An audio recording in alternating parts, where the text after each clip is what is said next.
Hello all, welcome back for another video of Service Reset My Car. Today I'm gonna show you how to reset the service indicator of a Peugeot 2008. Building year is 2013, and we turn the ignition on. There is an indicator that says that the service is due in 15,000 or 1 week, and I'm gonna show you in this short video how to reset this.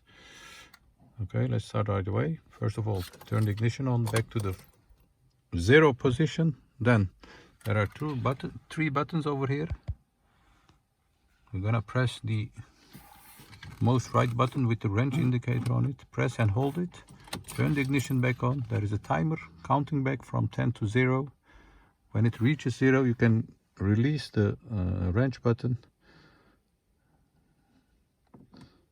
Yes, and do the check.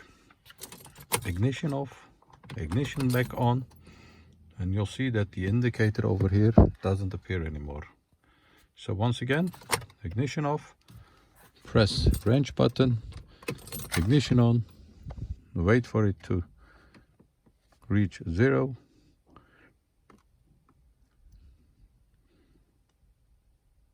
Release, turn ignition off, back on, and you'll see that the indicator for the surface has disappeared.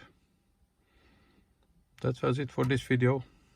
Take a look at our other videos. We have more than 500 other videos on how to reset different model cars. Some tips and tricks. And hope to see you next time with another video. Stay safe, take care, bye bye.